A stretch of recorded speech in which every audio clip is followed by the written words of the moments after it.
this place is truly beautiful. And I hope I can get time to spend possibly this Christmas with my family in this very beautiful county, because I really love Homa Bay.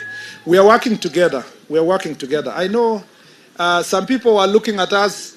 I saw some of our pictures that were shared in the morning, and people were asking, can Wanga work with Murkomen? What is going on? Yeah.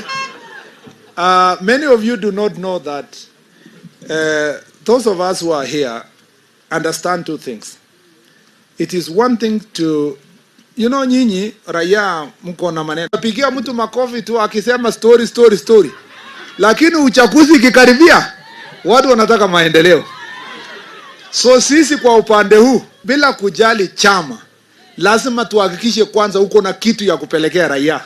Unawaambia ndio hii barabara, ndio hii tuko na ferry hapa, ndio hii tuko na tumejenga airport, tumeextend airport. Hata mimi kama kijana sitaki nikwende nikizeeka namna ile, wanasema huyo mtu tu alikuwa anapika Kiingereza kwa wizara.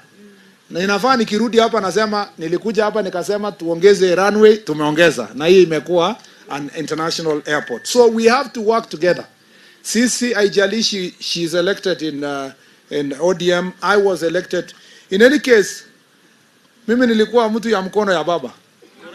Yeah, na Karoli hapa ndio nilikuwa namwambia ako ofisi leo, anasema yana anamwambia fungulia mimi. And so there is no reason why as leaders we should not be able to work together. In fact, let me say this. Ukiona ile mapendekezo mingi ile iko kwa bill yetu ya finance, kwanza hiyo ya housing, hii imeona hata clips ya baba. Hiyo pendekezo I think ni William Ruto alichukua kutoka baba. And so the manifesto ya ODM na manifesto ya UDA kwa mambo ya housing ni the same, 100% the same. Ni ile tu sasa mmoja aliingia, mwingine ataingia baadaye. So hata baba akiongea akimaliza akijiendea nyumbani anasema yeye hii mtu aliiba ile yangu, ndio anapitisha. So kwa sababu we generally have as a country similar policies, our political parties have very close policies. Mimi naomba kama wabunge tuko bunge, let's close ranks together. Sisi viongozi wenye tuko hapa tuna implement, let's close ranks together. In fact, I do not see the reason why Baba na President Ruto should not be consulting more.